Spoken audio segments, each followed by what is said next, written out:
Ini aku dan kisahku tentang bagaimana aku jatuh, belajar, gagal, dan kemudian menang atas masa laluku. Just let's get it!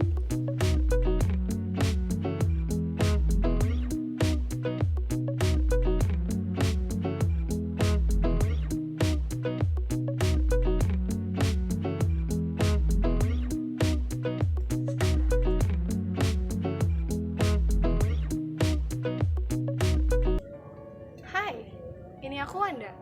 Mungkin semua dari mereka akan berkata bahwa aku adalah sosok yang menyenangkan, humoris, cheerful, dan tentu saja hidup dengan penuh kebahagiaan. Tak seorang pun mungkin yang akan percaya jika dulu aku pernah menjadi sosok yang kaku, tidak menyenangkan, dan juga penyendiri. Karena memang apa yang ada padaku sekarang sangatlah jauh berbeda dengan diriku yang di masa lalu. Dulu aku sangat membenci hidupku. Dan ini bukan hanya sebuah kata, bukan hanya sebuah kalimat biasa yang mudah diucapkan. Tapi dulu aku memang sangat-sangat membenci hidupku. Mengapa? Karena dulu aku menjadi pribadi yang sangat tidak aku kenali. Aku lahir di keluarga yang penuntut, and especially my mom. Mereka selalu menginginkan sesuatu yang lebih daripada aku. Tak peduli apa yang aku lakukan itu adalah sesuatu yang aku sukai atau tidak. Aku merasa nyaman dengan hal itu atau tidak. Aku merasa tertekan dengan hal itu atau tidak. Tapi yang pasti aku bagaikan robot yang diprogres untuk melakukan apa yang mereka minta dan untuk selalu bisa jadi berhasil di dalamnya. Namun tentu saja, aku bukan manusia sempurna karena memang tidak ada yang sempurna di dunia ini. Dan tentu saja aku mengalami banyak kegagalan. Dan tentu saja jika aku gagal, maka hukuman akan menantiku. Aku mulai depresi sekitar umur 8 tahunan. Di saat itu, aku mulai berubah total. Aku mulai mengurung diriku. Karena pada saat itu, yang aku rasakan adalah bahwa tak ada satupun di sekitarku, bahkan di dunia ini, yang akan mengerti aku, yang akan mengerti perasaanku, dan yang akan mendengarkan ceritaku. Yang bisa aku lakukan saat itu hanyalah menangis, memendam semuanya sendiri, dan itu pasti, itu sangat menyiksaku. Namun semuanya nggak berhenti sampai di sini. Kisahku rupanya makin sulit ketika aku makin bertumbuh dewasa. Dunia tidak mengizinkan aku untuk sembuh secepat itu dari luka-luka itu. Karena satu masalah, satu kata, yaitu bullying. Mungkin kata bullying tidak asing di telinga banyak orang. Semua tahu bullying, tapi tidak semua orang tahu rasanya dibully.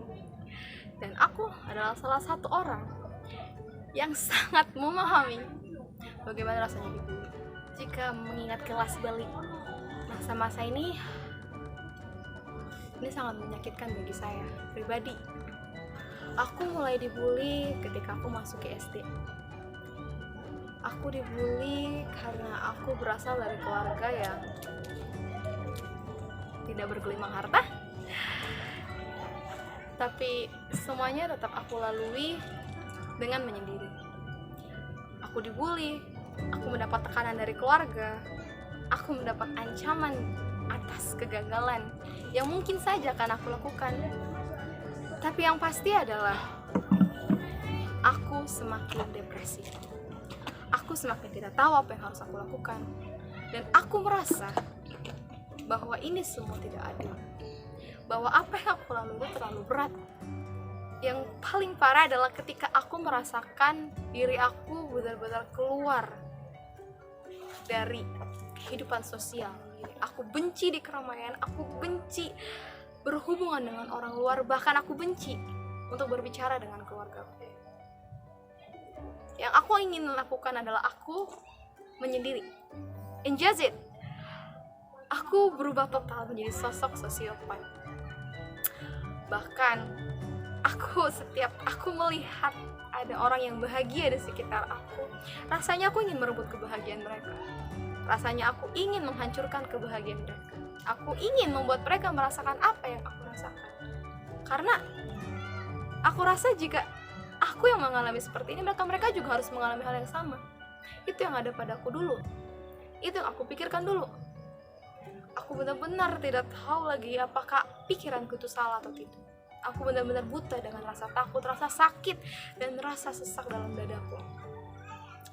Hingga kasus terparah adalah ketika aku berusaha untuk mengakhiri hidupku. Ya, bunuh diri. Aku rasa bahwa ini terlalu berat dan aku gak sanggup lagi untuk menjalani hidup ini.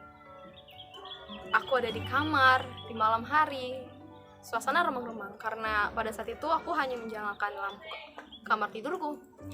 Tapi di depanku sudah ada sebuah pisau yang tajam tentu saja, untuk aku lakukan sebagai perantara aku untuk bunuh diri. Tapi entah mengapa, satu pikiran tiba-tiba terlintas di benakku. Ketika aku hendak memegang pisau tersebut, aku terhenti.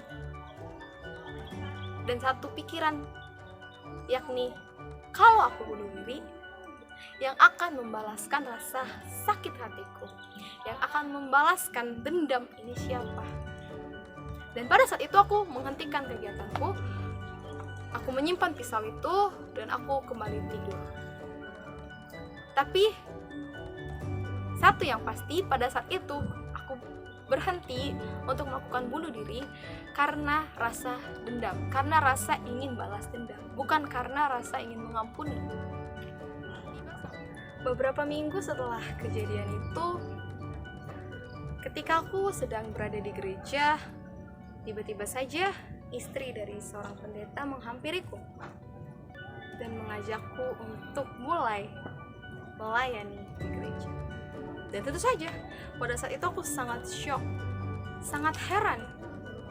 Bagaimana mungkin seorang yang berdosa seperti aku, yang mempunyai pikiran jahat, yang ingin membalaskan dendam, yang ingin merebut kebahagiaan orang lain, bisa-bisanya diajak melakukan pelayanan di gereja. Di dalam hati, dalam pikiranku, tentu saja aku menolak ajakan itu. Karena aku merasa bahwa diri aku gak layak, diri aku terlalu berdosa, diri aku terlalu kotor untuk melakukan pelayanan di gereja. Tapi anehnya, di luar kendaliku, lidahku mengiyakan ajakan dari istri pendeta tersebut. Hingga akhirnya karena aku mengiyakan ajakan tersebut, aku mulai melakukan pelayanan. Aku mulai melayani di bagian multimedia. Lalu beberapa bulan setelahnya, aku berlatih untuk menjadi seorang singer. Dari seorang singer, aku melayani sebagai seorang singer. Beberapa bulan kemudian juga aku langsung diangkat menjadi seorang worship leader. Dan tentu saja semua ini benar-benar mengubah kehidupan aku secara drastis. Kenapa? Karena satu hal, aku belajar untuk mengampuni. Aku belajar untuk mengikhlaskan. Aku belajar untuk tidak lagi terjebak di dalam masa lalu. Dulu yang aku ke gereja itu sebagai formalitas saja. Dulu yang ke gereja itu hanya duduk, diam, tidak melakukan pelayanan apapun, tidak, bahkan untuk berdiri menyanyi pun tidak. Ya mungkin kalau sesekali berdiri ya, tapi hanya sebuah formalitas. Dan tiba bahkan saatnya khotbah, firman yang aku dengarkan masuk telinga kanan, keluar telinga kiri, ya begitu. Namun semulai aku melakukan pelayanan, itu semua berubah. Aku ikut menyembah Tuhan, dan bukan karena formalitas, karena memang datang dari diri aku. Aku mulai mendengarkan firman Tuhan. Aku mulai menjadi sosok yang menginginkan keberadaan Tuhan di dalam hatiku, di dalam kehidupan aku. Dan setiap aku mendengarkan khotbah, kadang ada beberapa dari khotbah tersebut yang mungkin Tuhan sediakan untuk mengubah aku, untuk membuat aku menjadi orang yang lebih baik. Entah itu teguran, nasihat, bahkan semangat. Aku sangat bersyukur Tuhan memberikan aku terang Tuhan menerangi kehidupan aku menjadi lebih baik lagi. Tuhan memberikan aku jalan, menunjukkan aku jalan kemana aku harus pergi. Dan kini aku hidup sebagai orang yang mau mengampuni, karena aku tahu Tuhan telah mengampuniku terlebih dahulu. Dia mau menerimaku yang kotor, Dia mau menerimaku yang berdosa ini, untuk mengubahkan hidupku menjadi baharu, sama sepertinya, untuk menyempurnakan hidupku. Jika Tuhan saja bisa mengampuniku, mengapa aku tidak? Tapi sekarang aku hidup dengan penuh rasa syukur. Aku mau mengampuni, aku berhasil lepas dari masa laluku, aku berhasil lepas dari rasa takutku, aku berhasil lepas dari rasa sakitku. Sekarang aku lebih bahagia menjalani apa yang ada pada diriku sekarang. Dan aku menjadikan masa laluku bukan sebagai penyesalan, tapi sebagai pelajaran.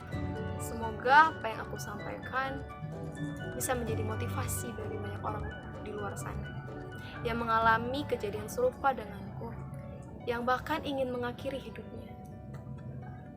Tapi ingat, Tuhan ada. Tuhan tidak akan membiarkan kita jatuh sampai tergeletak.